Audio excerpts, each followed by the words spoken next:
सारी सर्दी बारिश में लाखों की तादाद में लोग किसान आंदोलन में शामिल हैं। इस दौरान 11 राउंड बातचीत के सरकार और किसान के बीच बेनतीजा बातचीत के 11 राउंड हुए। फिर भी आज जो स्थिति है, टिकरी बॉर्डर पे पहली ट्रैक्टर ट्रॉली से आखिरी ट्रैक्टर ट्रॉली तक 4-5 लेन 17 किलोमीटर लंबा धरना, सिंगू बॉर्डर पे पहली ट्रैक्टर ट्रॉली से आखिरी ट्रैक्टर ट्रॉली तक 21 किलोमीटर लंबा धरना, अलग अलग गाजीपुर बॉर्डर पे बाकी जगह कई लाख लोग आज भी इन धरना स्थलों पर विश्वास रखे, अपने मन में शांति और संयम से बैठे। पिछले इन 72 दिन में इन धरनों स्थलों से 194 किसानों के शव, जिन्होंने अपनी जान कुर्बान कर दी, शहादत दे दी, अपने अपने गांव में वापस लौटे। ये वो लिस्ट है। कोई पूछ रहा था कि कौन है, गांव का नाम है, परिवार का नाम है, उनका कौन सा भाई चीन की सीमा पे तैनात है, कौन सा भाई पाकिस्तान की सेना पे तैनात है, उनके नाम मैं रखना चाहता हूं। मैं इसको सभा पटल पे रखना चाहूंगा। यमुनानगर के स्वर्गीय रणदीप सिंह गुंदियाना गांव के, गड्डी गुजरान करनाल के स्वर्गीय राजेश चहल, जिसका भाई आज भी लद्दाख में तैनात है, पाई के स्वर्गीय अजय ढुल, बड़ौदा गांव के भाई स्वर्गीय भाई अजय कुंडू, जिनके मैं घर गया, लगभग इनके परिवारों से मिलने गया, जिनके घर पे एक उनकी विधवा और 3 बच्चे। विधवा इतनी पढ़ी लिखी भी नहीं है, कोई नौकरी कर पाएगी। 3 लड़कियां हैं, तीनों अभी स्कूल में अनमैरिड हैं। कैसे उनकी शादी होगी, कैसी व्यवस्था होगी? बेटी बचाओ बेटी पढ़ाओ का नारा देने वाली सरकार, उनकी बेटियों को कौन बचाएगा, कौन पढ़ाएगा? सैकड़ों जान चली गई, मगर सरकार के मुंह से संवेदना का एक अक्षर नहीं निकला। आज मैं देख रहा था कि मैंने सभी भाजपा की तरफ से जो लोग बोले, उनके वक्तव्य को ध्यान से सुना। इन 194 परिवारों के लिए कोई संवेदना के शब्द की बात तो दूर की बात है, जिक्र तक नहीं हुआ। ज्योतिरादित्य सिंधिया जी बोल रहे थे, 15 साल तक मेरे साथ लोकसभा में थे, उन्होंने एक किसान का जरूर जिक्र किया 26 जनवरी को, जिसने अपनी जान गंवाई। प्रचंड बहुमत का अहंकार भी दिखाई दिया, कहा कि लोग हमारे साथ हैं, मगर इन इलाकों के अंदर जनता का विश्वास ये सरकार खो चुकी है। इसका अंदाजा इस बात से लगाया जा सकता है कि हरियाणा में मुख्यमंत्री अपने गृह क्षेत्र में या उप मुख्यमंत्री अपने गृह क्षेत्र में को कार्यक्रम भी नहीं कर पाएंगे, ना कर पा रहे। उपचुनाव के बाद उपचुनाव हरियाणा के अंदर सरकार को हार का मुंह देखना पड़ रहा है, जबकि 4 साल सरकार के बाकी हैं। जनता का विश्वास कितना इस सरकार के पास है? मैं सभापति महोदय कहना चाहता हूं, ये जो धरने टिकरी बॉर्डर पे, सिंगू बॉर्डर पे, ये मेरा गृह क्षेत्र है, मैं वहीं से आया हूं। मैं इन धरनों पे गया हूं, एक एक ट्रॉली के अंदर झांक के मैंने किसान से बात करी है, मैं इन घरों में गया हूं। मुझे आपका संरक्षण चाहिए। मैं सदन के बीच में सच्चाई रखना चाहता हूं, केवल सच्चाई रखना चाहता हूं। ये स्थिति में हम कैसे पहुंचे? 5 जून 2020 को कोरोना आपदा के बीच में अध्यादेश जिनकी आवश्यकता तब होती है जब इमरजेंसी सिचुएशन हो, जैसे अभी कहा डेरेक ओब्रायन जी ने। सामान्यतः सदन, दोनों हाउस कोई भी किसी भी बिल को पास करते हैं, राष्ट्रपति जी हस्ताक्षर करते हैं और एक्ट बनता है।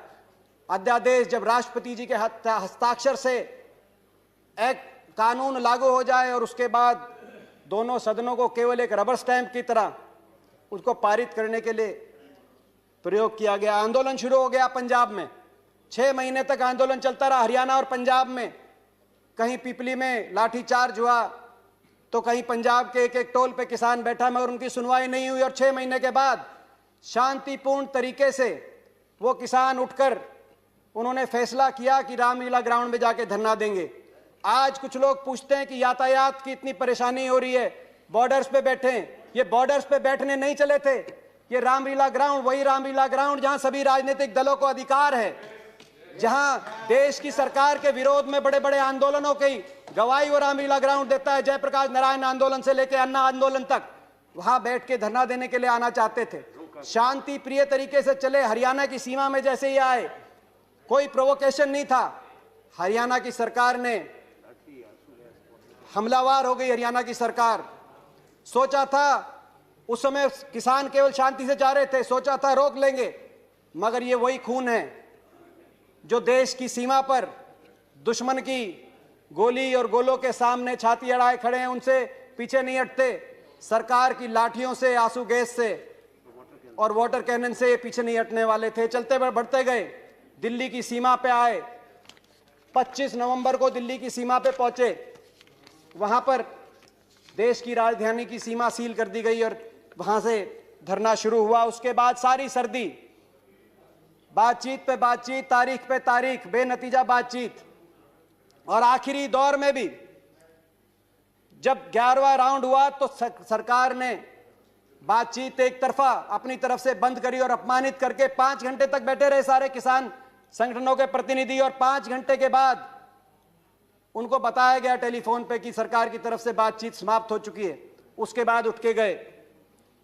26 जनवरी की घटना का जिक्र हुआ। 26 जनवरी को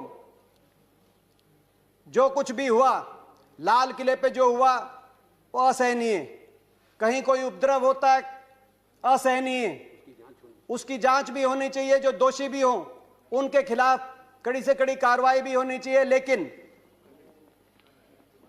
न्याय का तकाजा है, दोषी तो बचे नहीं मगर निर्दोष फंसे नहीं। यह व्यवस्था है न्याय की हमारे देश में। 26 जनवरी की जब घटना आई तो इस घटना की निंदा सारे किसान संगठनों ने करी। उन्होंने सबने अपने आप को इस घटना से अलग कर दिया और कहा जो दोषी हैं उच्च स्तरीय निष्पक्ष जांच हो। तरह तरह के लोगों के नाम सामने आ रहे हैं। कई लोग कुछ राजनीतिक दल से संबंधित भी हैं, कई लोग कईयों के इलेक्शन एजेंट भी रहे हैं, मगर मैं आज उस विषय में नहीं जाना चाहता। उनके नाम सामने आ रहे हैं, सारे तथ्य सामने आए, दोषियों के खिलाफ सजा हो। सारे किसान संगठनों ने कहा उनकी बात पे यकीन किया जाना चाहिए। इसीलिए किया जाना चाहिए कि ये 2.5 महीने से बैठे, मेरे इलाके में बैठे, मेरे गृह क्षेत्र में बैठे। 2.5 महीने में पुलिस के थानों से आप पता करा लिए सभापति महोदय, लाखों की तादाद में बैठे हैं। किसी को तंग करने की बात तो दूर है, किसी की तरफ हिंसा की बात तो दूर है, किसी एक रेडी वाले से एक मूंगफली और एक केला भी अगर किसी ने छीना हो, इन किसानों ने किया हो, एक कंप्लेंट पुलिस में आई हो, या 26 जनवरी को भी किसी दिल्ली के थाने में एक कोई दुकानदार, एक कोई रेडी वाला पहुंचा हो कि ये मूंगफली भी ली है किसी ने, वहां जाके आप पता करिए। लोग कहेंगे कि किसान ने अपना भी हमारे साथ, अपने साथ साथ हमारा भी भोजन का इंतजाम यहाँ पे जहाँ पे बैठे हैं उन्होंने किया है।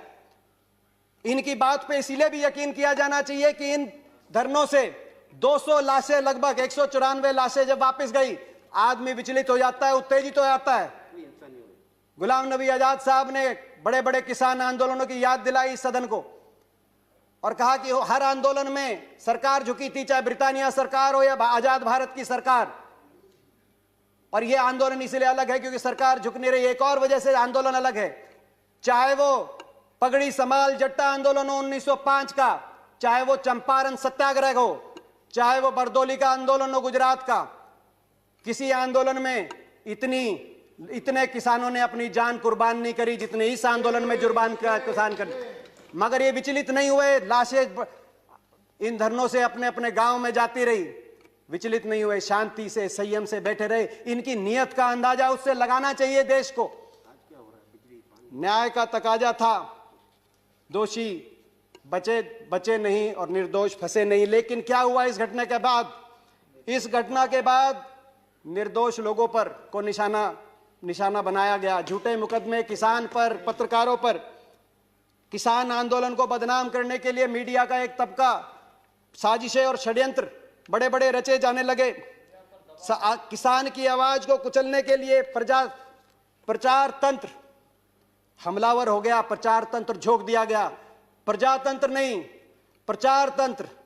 आज ये प्रजातंत्र नहीं है, प्रचार तंत्र है। प्रचार से, प्रचार के लिए, प्रचार द्वारा प्रचार तंत्र। देशद्रोही बताया गया जो इन धरनों में बैठे हैं, देशद्रोही बताया गया। कहा कि आतंकवादी हैं, चीन पाकिस्तान से फंडेड हैं, गद्दार हैं। मैं पूछना चाहता हूं, जो बाप यहां बैठा है जिसको गद्दार बताया जा रहा है, देशद्रोही बताया जा रहा है, उसका बेटा चीन की सीमा पे तैनात है। अगर वो गद्दार है तो वो उसका बेटा क्या है? मैं सदन से पूछना चाहता हूं। मैं माननीय रक्षा मंत्री से पूछना चाहता हूं, ये जो दिल्ली के आसपास का इलाका है, हरियाणा, पंजाब, पश्चिमी उत्तर प्रदेश, राजस्थान, जय जवान जय किसान को चरितार्थ करती हुई भूमि, मुझे गर्व है। मैं इस भूमि का एक बेटा हूं, मैं किसान का बेटा हूं। ये भूमि, ये वही भूमि है। मैं केवल हरियाणा की बात करूं, हर 10वां सैनिक फौज का आज भी हरियाणा से। 20% हमारे खाद्य भंडार, आज हरियाणा का किसान मेहनत करके 20% खाद्य भंडार काम करता है। देश के लिए 40% मेडल, चाहे ओलंपिक हो, कॉमनवेल्थ हो, एशियाई खेलों में हरियाणा के खिलाड़ी लाने का काम करते हैं। जब ओलंपिक में और एशियाई खेलों में उस किसान का बेटा देश का झंडा ऊंचा करे, उस किसान का बेटा जब सीमाओं से तिरंगे में लिपट के शहादत देकर वापस आए, आज उस किसान को तिरंगे के ऊपर उपदेश दिए जा रहे हैं। मैं पूछना चाहता हूं, उससे ज्यादा कौन देशभक्त हो सकता है? मैं पिछले हफ्ते बताऊं, मैं अपने इलाके की बताना चाहता हूं, इस इलाके के बारे में। मैं पिछले हफ्ते में मेरे क्षेत्र में, मेरे गृह क्षेत्र में 3 डेड बॉडी आई, एक अरुणाचल से, एक लद्दाख से। सिवाना गांव बेरी के अंदर बीएसएफ के जवान शहीद सचिन, गांव जूडी कोसली के अंदर शहीद दीपक कुमार यादव, और खरखड़ा गांव के अंदर शहीद कैप्टन जगतार सिंह। 3 बॉडीज वापस आई, 3 बॉडीज देश की सीमाओं से वापस आई, शहादत दिए। और 1 दर्जन किसानों की, उनके परिजनों की डेड बॉडी दिल्ली की सीमाओं से उन्हीं गांव में वापस गई। मगर दुर्भाग्य यह है, उसी जवान को, उस जवान और उस किसान को आमने सामने खड़ा कर दिया गया है। उनके बीच में कंक्रीट की दीवार और कीलें लगा दी गई हैं। मैं कहना चाहता हूं सरकार से, दिल्ली की सीमा पर लगी हुई ये कीलें लोकतांत्रिक मूल्यों के ताबूत में सियासत की कीलों के रूप में आपने लगाई हैं। मगर यह भी मैं बोलना चाहता हूं आपसे, हृदय से बोलना चाहता हूं, लाठी तंत्र कभी लोकतंत्र को नहीं हरा सकता। देश का अन्नदाता कभी धनाढ्य और उद्योगपतियों का गुलाम नहीं बन सकता। इन कीलों को, इन नफरत की कीलों को, किसान इन नफरत के कीलों को जो उगाया है सरकार ने, इन नफरत की कीलों की जो खेती की है, इसकी भी कटाई किसान अपने प्यार की दराती से करना जानता है। इस सब के बाद भी सच आएगा। सच में ताकत है, सच आएगा। इंटरनेट, आज मेरे पूरे इलाके के अंदर इंटरनेट बंद है। आपके इंटरनेट, आपकी दीवारें, आपके पहरे, आपकी कीलें सच को रोक नहीं पाएंगी। सच बाहर आएगा, एक दिन सच जरूर आएगा और हम न्याय और अन्याय की लड़ाई जरूर जीतेंगे। एक आशा जगी थी प्रधानमंत्री, 3-4 दिन पहले एक बात आई प्रधानमंत्री जी की तरफ से कि मैं दूर नहीं हूं, एक टेलीफोन कॉल, मैं बहुत नजदीक हूं, एक टेलीफोन कॉल की इंतजार है। आशा कुछ जगी थी। मगर मैं पूछना चाहता हूं, उसके बाद 4-5 दिन से हुआ विपरीत।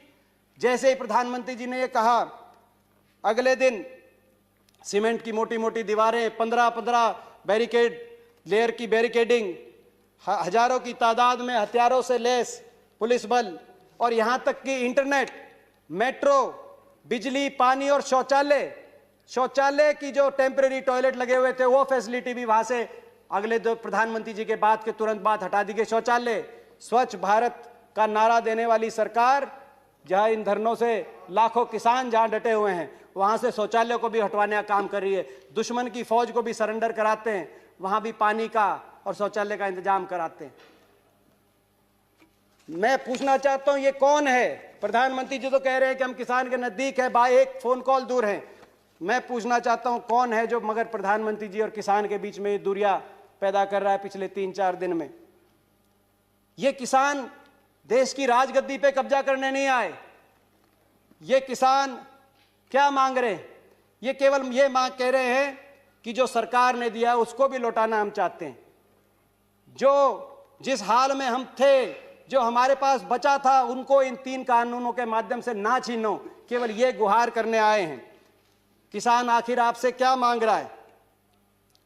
एमएसपी को बचाने की और उसको मजबूत करने की लड़ाई किसान लड़ रहा है। वही एमएसपी जो संविधान सभा में 1948 में सबसे पहले मेरे स्वर्गीय दादाजी चौधरी रणबीर सिंह जी ने जिसकी मांग करी थी कि किसान को न्यूनतम समर्थन मूल्य उसकी फसल पे देना पड़ेगा, किसान को बचाना है, तो उस एमएसपी को मजबूत करने, उस एमएसपी को बचाने के लिए किसान लड़ाई लड़ रहा है।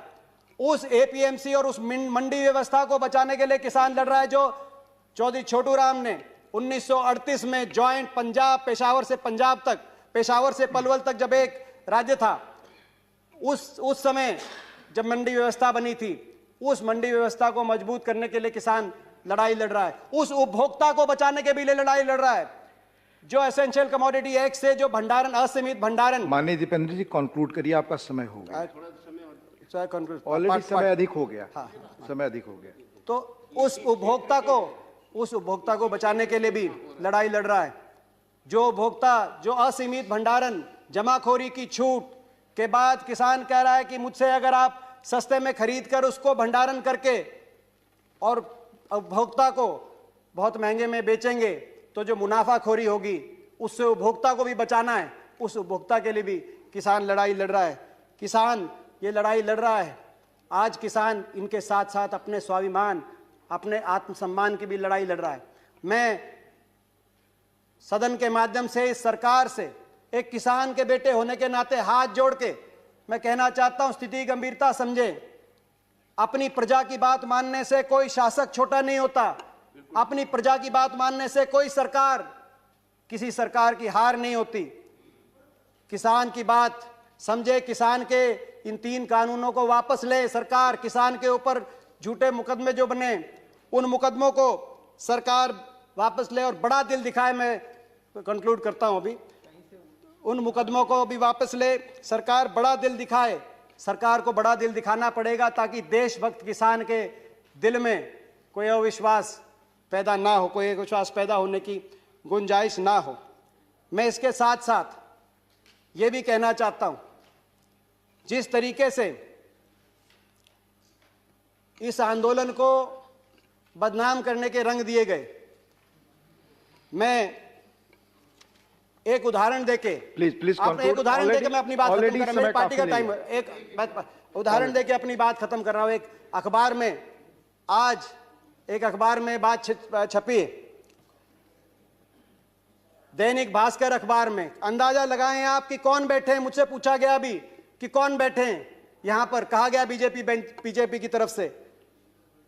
फिक्र, बड़ौदा के 78 साल के पति का हाल जानने आंदोलन में पहुंची रामरती। 54 दिन के बाद पति को देखकर छलके आंसू। बोली, बालका के बाबू तू ठीक से? 54 दिन। मैं सरकार को कहना चाहता हूं, किसानों की बात माने हाथ जोड़कर, और आत्ममंथन भी करे सरकार। यह आत्ममंथन का भी समय है सरकार का। आप आत्मनिर्भर की बात कर रहे हैं। अभी बोल रहे थे कि भाई किसान के लिए क्या किया। ये वही किसान है। आजादी के समय 30 करोड़ का पेट पालने के लिए बाहर से आपको लाना पड़ता था ना। आज 135 करोड़ देश का पेट पालने का काम। सभापति, मुझे आखिरी वाक्य। 135 करोड़ देश का पेट पालने का काम सरकार, ये किसान करते हैं, और फिर भी एक्सपोर्ट की गुंजाइश रखते हैं। आत्मनिर्भर इन्होंने बनाया है। आत्मनिर्भर बनाने की आप बात करते हो। मैं चेतावनी देके आपको अपनी बात समाप्त करता हूं। आत्ममुग्ध सरकारें, भूपेंद्र जी आप तो हिंदी के ज्ञाता हैं, आत्ममुग्ध सरकारें आत्मनिर्भर भारत का निर्माण नहीं कर सकती है। चेतावनी मैं देना चाहता हूं। और धन्यवाद। एक वाक्य के साथ अपनी बात खत्म करता हूं। जय जय जवान, जय किसान, जय हिंदुस्तान। धन्यवाद दीपेंद्र जी।